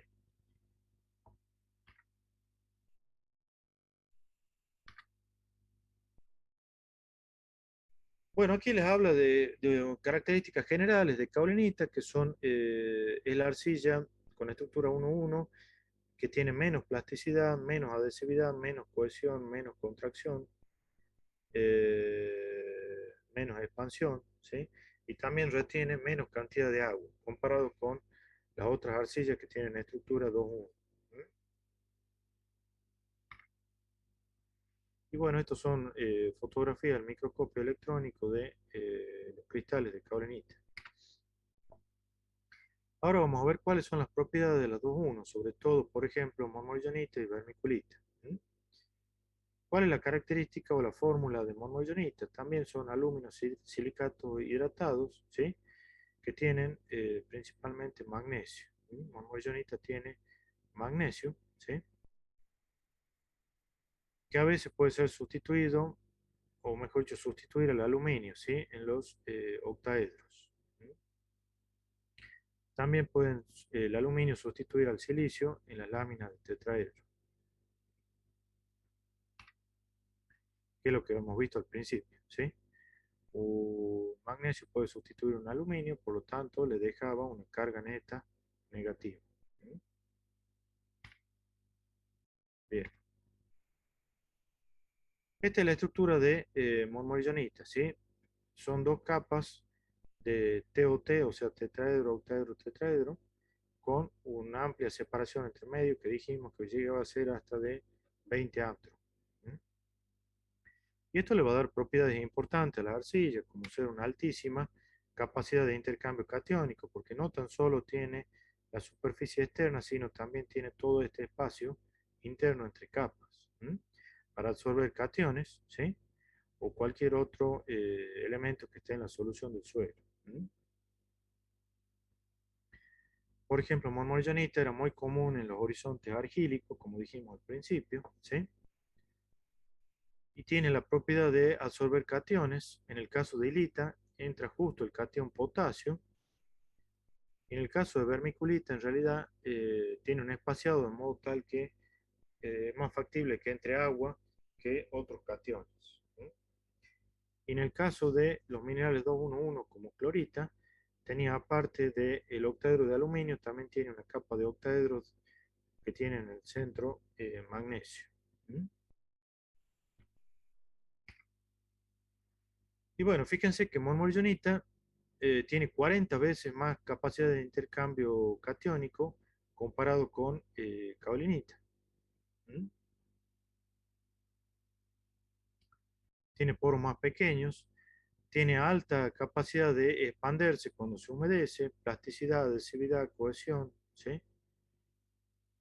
Y tiene mucha contracción e hinchamiento. Por eso estos suelos son son muy difíciles de manejar en el caso de construcciones. Fíjense que al absorber tanta agua, los minerales del grupo de la monoargonita se hinchan y en el caso de construcciones producen muchas veces la rotura de las construcciones o en el caso de la extracción del agua por la evapotranspiración de las plantas, al revés, produce contracción, ¿sí? Y como dijimos, el valor de la capacidad de intercambio catiónico de monoargonita, al tener toda la superficie específica interna, es muchísimo más alta comparado con kaolinita, ¿sí? Kaolinita dijimos que tenía 15 centimol carga, monoargonita tiene 150 centimol carga por kilogramo de arcilla, ¿sí? O lo que es lo mismo, 1000 equivalente cada 100 gramos de arcilla.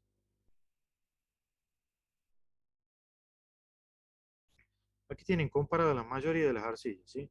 De kaolinita, hilita, monoargonita y vermiculita. Y aquí está clorita en el medio. ¿Sí?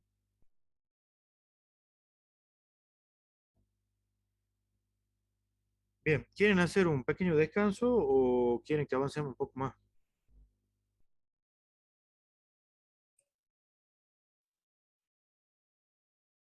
Avancemos, profe. Bueno, ya queda poco tiempo, queda poco más de media hora. ¿Mm? Estos son suelos que tienen monoargonita, por ejemplo, el suelo Saucelito, ¿sí? En el norte es un vertisol, que es un depósito de monoargonita en la parte distal del cono alveal del río Colorado, cercano en la intersección de la ruta 34 con en la entrada de la colonia Santa Rosa. ¿Mm? Fíjense, estos son los perfiles del suelo constituidos por arcilla monoargonita, ¿sí? Todo arcilla monoargonita.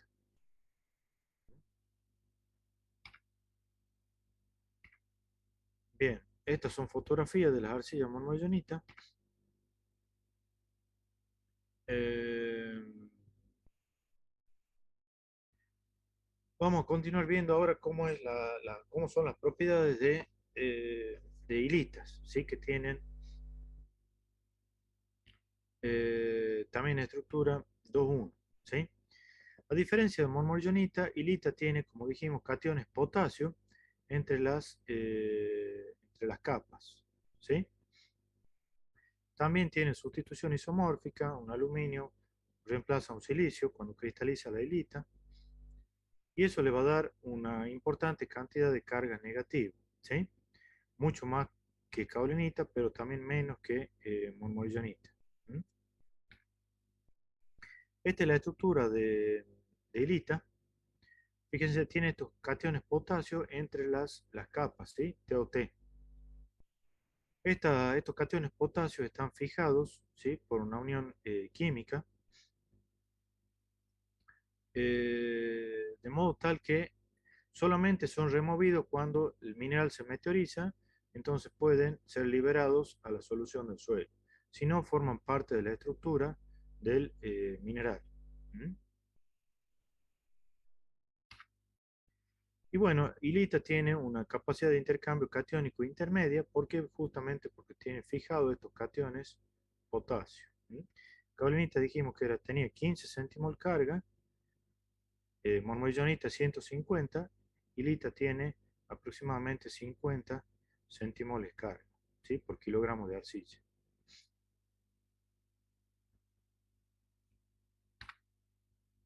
Estas son fotografías microfotografías de hilita.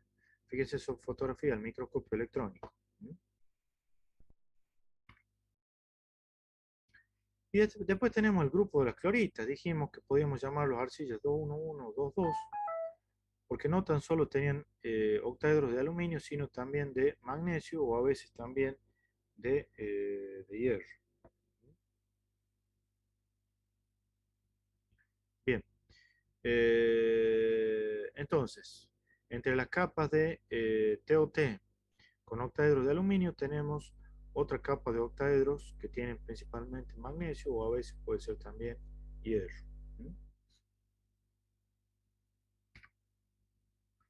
Fíjense, aquí tenemos, en este caso tenemos la estructura 2, 1 y otra capa más de octaedro que pueden ser generalmente de aluminio o a veces pueden ser también de magnesio o hierro.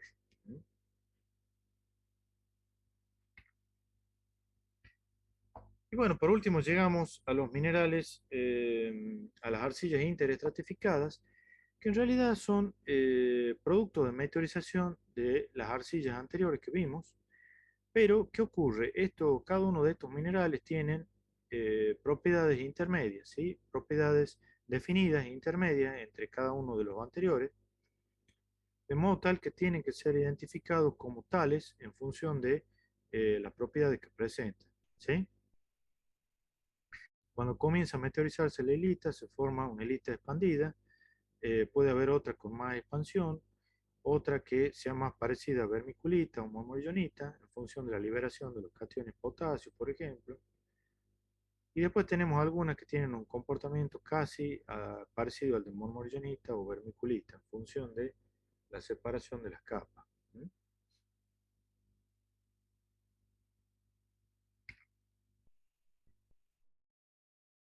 Bueno, estos son algunos esquemitas, ¿sí? Que les muestran, por ejemplo, cómo pueden ser los cristales de clorita, ¿sí? Con las capas de magnesio en el medio, ¿sí? Las láminas, perdón, de magnesio.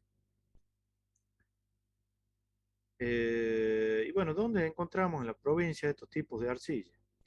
Caolinita, marmolionita, clorita, por ejemplo, o arcillas interestratificadas. Por ejemplo, en los entisoles del Valle Calchaquí, vamos a tener principalmente arcilla monmorillonita. La mayor parte es arena, pero también pueden haber arcillas del tipo monmorillonita, ¿sí? También son comunes las micas. ¿Por qué? Porque los materiales originales tienen mucha mica que tiene un comportamiento muy parecido al de las arcillas. Y mucho menos clorita y también interestratificadas. En los vertisoles del norte, por ejemplo, de todo el valle del río San Francisco, podemos tener en el valle de Senta, podemos tener generalmente arcillas monmorillonitas, ¿sí? Es la que acabamos de ver. Esas arcillas expansivas monmorillonitas en todo el perfil del suelo.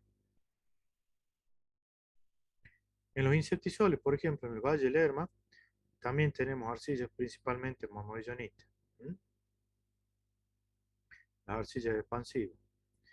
En los molisoles, por ejemplo, del Valle de Senta o del Umbral del Chaco, tenemos principalmente mormollonita, ¿sí? Pueden haber un poquito de las otras arcillas. ¿Por qué tenemos mormollonita? Porque es la arcilla que se forma bajo estos climas subhúmedos o climas templados, ¿sí?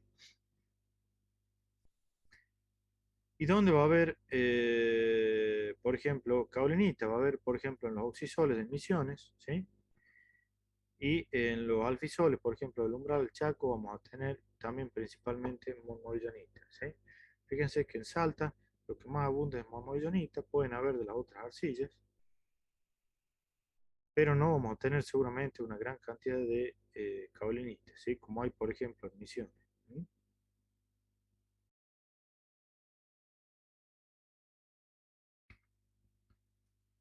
Bueno, otro mineral que podemos encontrar en el suelo también es el vidrio volcánico, ¿sí? ¿Qué es el vidrio volcánico? Es un aluminosilicato que puede estar, cuando se meteoriza, hidratado, ¿sí? Puede tener otros elementos como son también aluminio, hierro, magnesio, calcio, sodio, potasio. ¿Sí? Y cuando se meteorizan, el vidrio volcánico da como resultado lo que se denomina las arcillas de alófano o imogolita. ¿Sí? Estos son ejemplos de cenizas volcánicas. Nosotros tenemos depósitos de cenizas volcánicas en las rocas terciarias, cuaternarias, y también hay un poquito de mezcla en los suelos en función de las erupciones volcánicas que hubieron últimamente. Pero digamos que no tenemos suelos desarrollados directamente en cenizas volcánicas, como sí ocurre en el sur, por ejemplo, ¿sí? En el sur sí tienen suelos con mucho espesor de cenizas volcánicas, y ahí son importantes los suelos que tienen como material original las cenizas volcánicas. En el sur, en la Argentina, en Chile. Esto es, por ejemplo, un afloramiento de ceniza en Cafayate, ¿sí? Y se observan, por ejemplo, cómo se desplazan las cenizas desde el límite con Chile a los valles intermontanos nuestros. ¿Sí? Estos son andisoles formados en cenizas volcánicas, pero como dijimos, no tenemos estos suelos en nuestra provincia. Sí hay, por ejemplo, en Ecuador, en Colombia o en Centroamérica, ¿sí? Donde son comunes los suelos y tienen mucho espesor de cenizas volcánicas. ¿Sí? Y bueno, las cenizas se transforman en alófano por meteorización, ¿sí? Que es un alumino silicato hidratado. ¿Sí? O imogolita también, es otro mineral que tiene propiedades muy similares al alófano. ¿Sí? Este alófano va a tener una característica que es una altísima superficie específica. ¿Por qué? Porque las capas de tetraedro y octaedro se enrollan en forma circular, formando cilindros, que le va a dar una altísima superficie específica. ¿Sí? Por lo tanto, también le va a dar una alta capacidad de intercambio iónico. ¿Sí? Fíjense, aquí tenemos una tabla que compara las propiedades de las distintas arcillas. Yo resalté algunas, como son, por ejemplo, mormollonita, hilita, caulinita, óxidos de hierro, y tienen aquí al último el alófano. ¿Mm? Aquí tienen la estructura que tienen, el tamaño que tienen los cristales en micrómetros, la forma de las estructuras y la superficie específica. ¿Sí? Como mencionamos hace rato, la superficie está dada en metros cuadrados por gramo. Fíjense, mormollonita, si sumamos la externa y la interna, tiene algo así como 700 metros cuadrados por gramo. ¿Sí? Un gramo de arcilla entonces tiene una superficie de 700 metros cuadrados. Sumamos 600 más 150, más de 700, capaz que llega a los 800. ¿Sí? Fíjense, si comparamos mormollonita con el alófano que está abajo, fíjense que el alófano llega a 1000 metros cuadrados por gramo. Tiene incluso más todavía que mormollonita. Si comparamos mormollonita con hilita, tiene una superficie mucho menor hilita. ¿Por qué? Porque no tiene el espacio entre capas. Si lo comparamos con mormollonita con caulinita, tiene mucho menos superficie caulinita, porque tampoco tiene el espaciado entre capas. Los óxidos de hierro más o menos llegan a 300 metros cuadrados por gramo, en el caso del óxido de hierro, goetita. ¿Sí? Y fíjense en función de la superficie cómo van a tener el valor de las cargas que tienen las arcillas. Mormollonita tiene hasta 150 céntimos carga, hilita tiene hasta 40, como dijimos, caulinita tiene 15, y el alófano y mogolita llegan hasta 150 centimoles carga. Fíjense la importancia entonces de tener en cuenta la superficie específica, que es lo que le va a dar una mucho mayor capacidad de intercambio catiónico a cada una de las arcillas. ¿Se entiende ahora por qué el énfasis que ponemos en la propiedad esta de la superficie específica?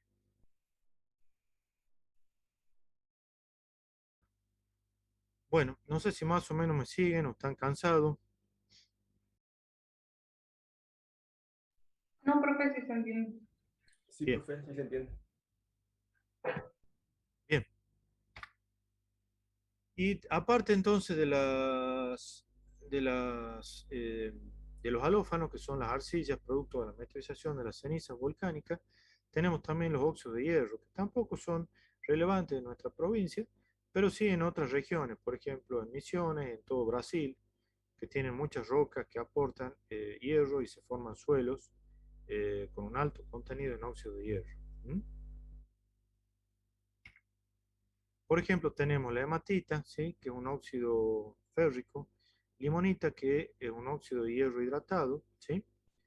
Y magnetita, que también es un óxido, perdón, hematita es ferroso y magnetita es un óxido férrico. ¿Mm? Bien, y estos son algunos ejemplos, ¿sí? Como son a la vista los minerales hematita y limonita, que es la alteración o la hidratación del óxido de hierro hematita. ¿Mm? Esta es la estructura, que en realidad para que tengan una idea nomás cómo son los octaedros de óxido de hierro, ¿sí? O de hidróxido de hierro en realidad de gotita. Y los suelos que forman, como dijimos, este tipo de suelo no tenemos nosotros, formados principalmente por concentración de óxido de hierro, ¿sí? Los oxisoles, ¿sí? Que forman los horizontes óxicos.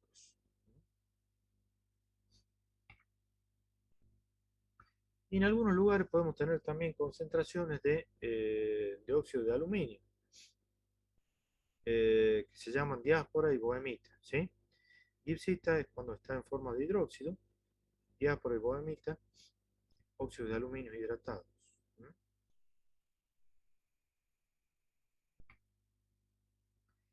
Y aparte pueden haber también a veces óxidos de manganeso, ¿sí? En los suelos del Valle del Lerma tenemos a veces gran cantidad de óxido de manganeso junto con el hierro. ¿Mm?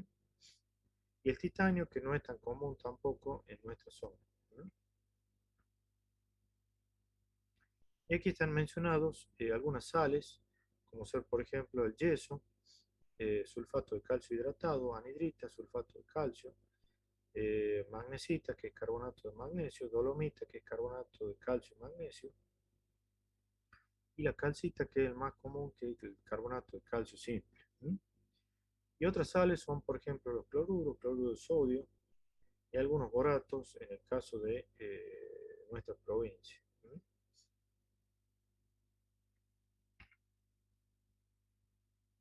Algunas fotografías de suelos que pueden tener carbonato de calcio, ¿sí? Por ejemplo, los suelos del Valle del Lerma, que se forman sobre las calizas, ¿sí? Desde, por ejemplo, Cerrillo hacia el sur. Suelos que tienen yeso, una abundante cantidad de yeso, por ejemplo, en España.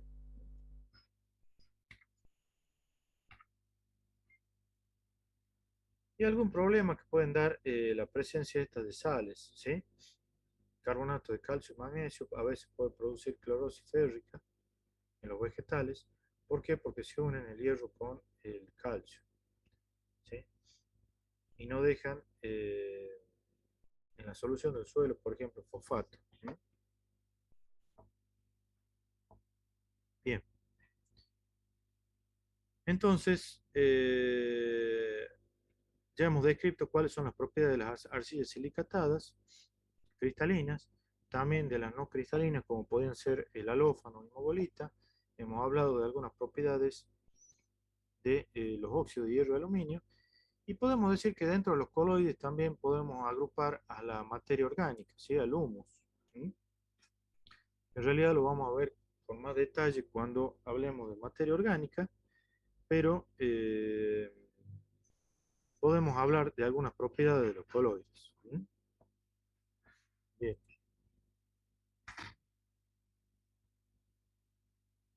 Eh,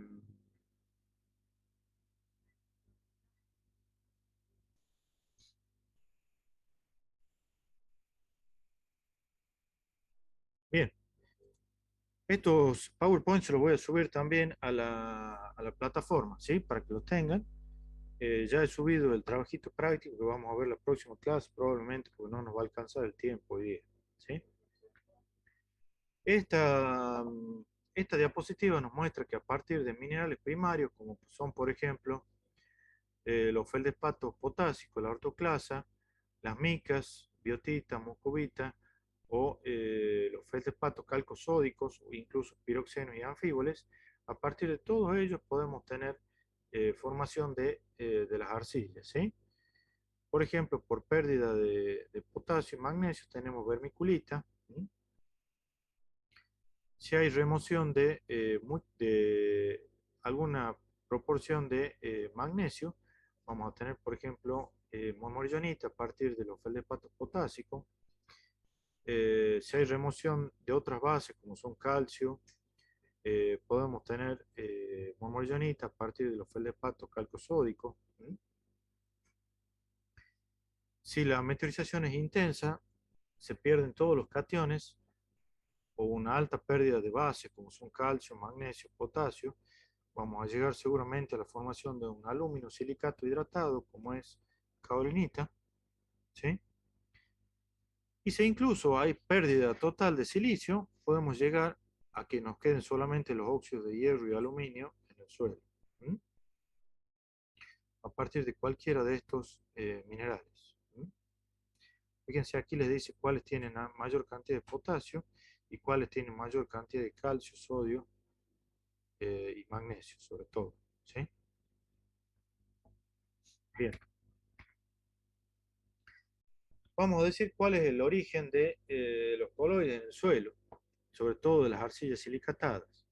Podemos tener arcillas heredadas de rocas que ya tengan arcillas.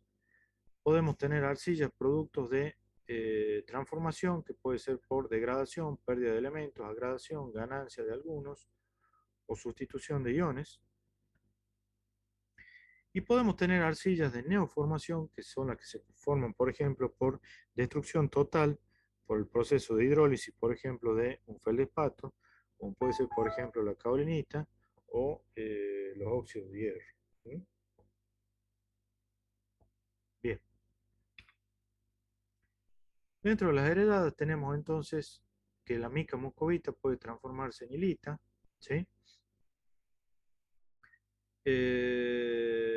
Esto ocurre ¿dónde? En climas semiáridos, ¿sí? Donde no haya mucha acidez, donde no haya mucha pérdida, por ejemplo, de los cationes potasio. ¿Sí?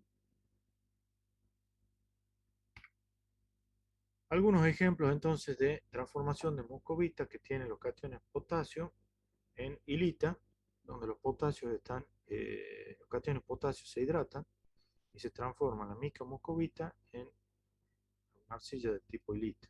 ¿Sí?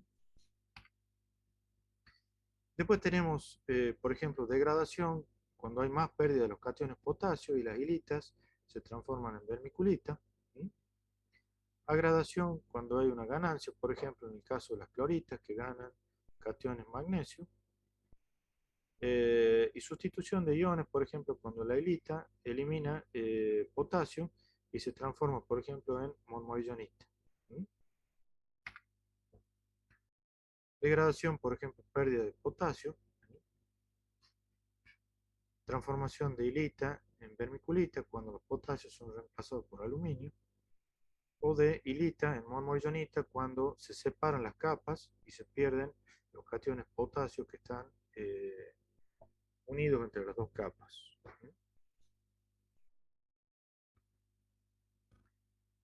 Bueno, también a gradación cuando se ganan cationes magnesio entre las capas de clorita, por ejemplo. Aquí tenemos cationes magnesio hidratados. Se sustituye una parte de los cationes que tienen aluminio por los cationes magnesio. Y sustitución de iones, cuando se pierden estos potasios, queda un espacio grande, se transforma en monmorillonita, de modo tal que pueden haber moléculas de agua, calcio o cualquier otro ion entre las capas de monmorillonita. Y por último mencionamos la neoformación, cuando hay una destrucción total, dijimos, de los minerales por hidrólisis. Y por ejemplo, a partir de un silicato, como puede ser un olivino, silicato de hierro, se separan por un lado los óxidos de hierro, por otro lado el dióxido de silicio y terminan concentrándose los óxidos de hierro o la formación, como dijimos, de kaolinita, que es un alumino silicato hidratado, ¿sí?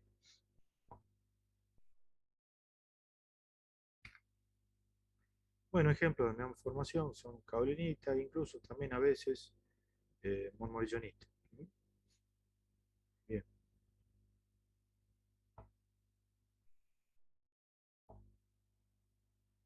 Y aquí les describe algunas de las propiedades de las arcillas, de los óxidos de hierro, y empezamos a hablar de las fuentes de carga. Ya habíamos mencionado uno que era la sustitución isomórfica, donde dijimos que había un reemplazo de un elemento por otro, de modo tal que lo dejaba con una carga a la arcilla. Y después tenemos otra fuente que va a ser, en el caso de los hidroxilos, al hacer variar el pH del suelo, vamos a tener ganancias de hidrogeniones o pérdida de hidrogeniones a distintos pH. Por lo tanto, cuando tengamos ganancia de hidrogeniones, vamos a tener cargas positivas. Cuando haya pérdida, vamos a tener cargas negativas en los distintos minerales.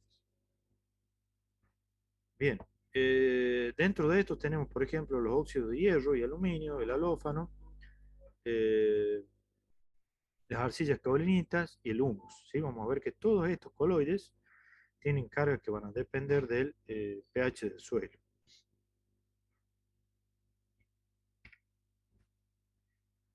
Entonces, la primera fuente ya mencionamos cómo era el reemplazo de un cation por otro cuando cristalizaba, y eso daba como resultado que lo dejaba con una carga negativa. ¿Mm?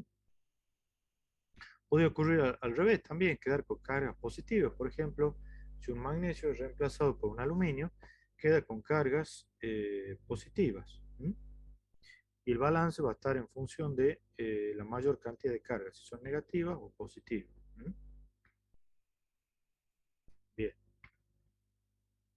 Por ejemplo, aquí tenemos, dentro de un tetraedro puede haber un reemplazo de un sílice por un aluminio, por lo tanto queda con una carga negativa. Y dentro del octaedro hay un reemplazo de un magnesio por un aluminio, también queda con una carga negativa. ¿Mm?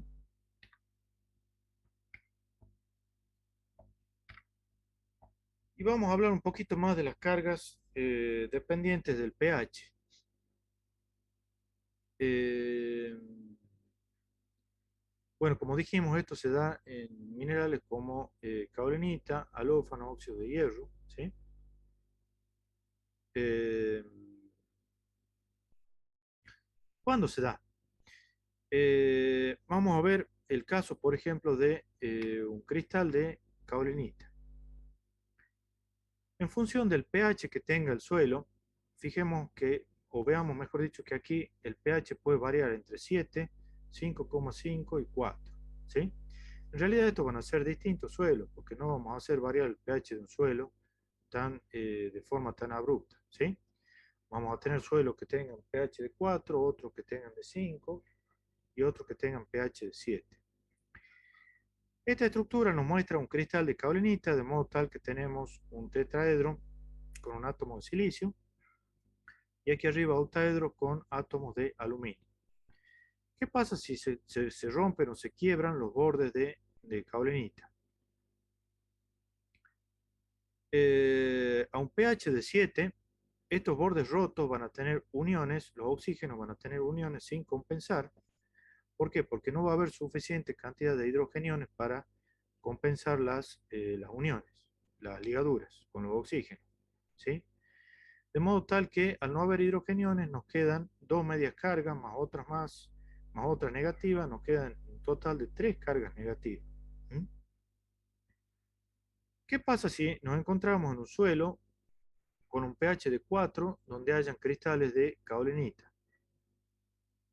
Al haber más cantidad de hidrogeniones por estar en un pH ácido, libres en la solución del suelo, estos hidrogeniones van a tender a unirse a los bordes rotos de la caolinita y van a compensar la carga, de modo tal que en este caso vamos a tener dos medias cargas positivas, de modo tal que nos van a hacer una carga positiva y el cristal va a quedar, en este caso, al pH de 4 con una carga positiva neta. Entonces,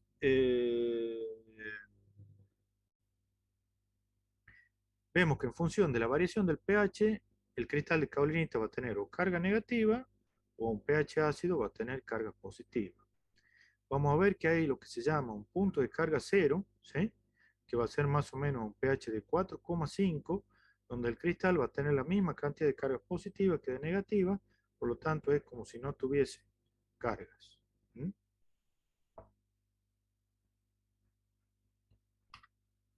Lo mismo ocurre con los óxidos de hierro. A un pH ácido vamos a tener abundancia de hidrogeniones en la solución del suelo. Estos hidrogeniones van a ser tomados por los óxidos de hierro, los oxidróxidos, por lo tanto van a quedar con carga positiva. Estos mismos oxidróxidos en un pH neutro no va a haber tantos hidrogeniones en la solución del suelo, se van a perder hidrogeniones, por lo tanto van a quedar con una carga negativa. Entonces, en función del pH a la que se encuentren estos oxidróxidos en el suelo, vamos a tener que van a tener cargas positivas o negativas. Muchas veces se puede modificar un poquito el pH del suelo con el agregado ya sea de sustancias ácidas o sustancias básicas. Si agregamos hidrogeniones con riego al suelo, vamos a modificar el pH de ese suelo, por lo tanto la absorción de cationes hidrógeno a los coloides, a las arcillas, o si agregamos minerales o soluciones ricas en calcio, al revés. Vamos a tender a basificar el suelo, por lo tanto, modificar también de alguna manera el pH del suelo. Bien. ¿Y cómo está dada la acidez del suelo? En función de la concentración de cationes ácidos o no ácidos. Cationes ácidos, vamos a decir que son, por ejemplo, los hidrogeniones o algunos cationes como el hierro y el aluminio, ¿sí? Y cationes básicos, vamos a mencionar que son aquellos que no producen acidez en el suelo, como son el calcio, el magnesio, el potasio. También puede estar la acidez en función del equilibrio entre los hidrogeniones y los oxidrilos, ¿sí? En función de la concentración de ellos en la solución del suelo.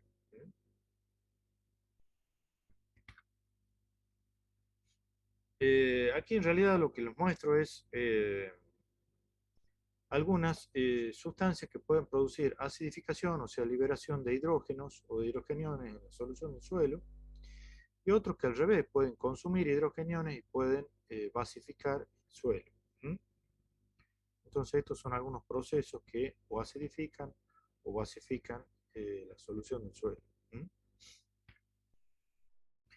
Y dijimos que va a haber un punto al cual las arcillas van a presentar la misma cantidad de cargas positivas y negativas, y es lo que vamos a llamar el punto de carga cero, donde el cristal en realidad es como si no tuviese carga porque tiene la misma cantidad de cargas positivas y negativas.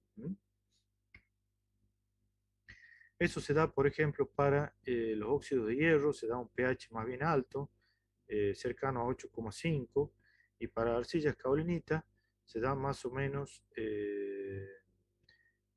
fíjense aquí el punto de carga cero para los óxidos de hierro es de 7 para arriba, 8 hasta 9, por ejemplo. Y en el caso de caolinita, el punto de carga cero está a un pH de 4,6. Como dijimos, los óxidos tienen punto de carga cero, un pH mayor a 7, caolinita un pH de 4,5 más o menos.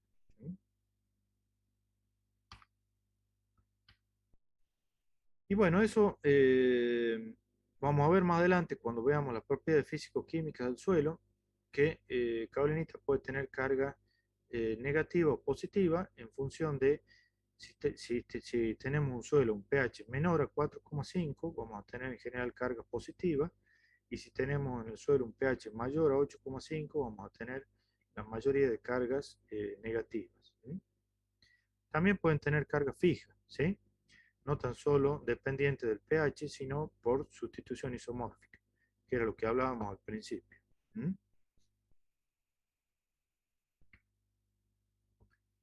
Y este gráfico les muestra que, en general, para todos los coloides, a medida que aumenta el pH del suelo, van a aumentar las cantidades de cargas negativas. ¿Mm? Y a medida que disminuye el pH del suelo, van a aumentar las cargas positivas. Lo vamos a ver después también con más detalle cuando veamos las propiedades físico-químicas del suelo.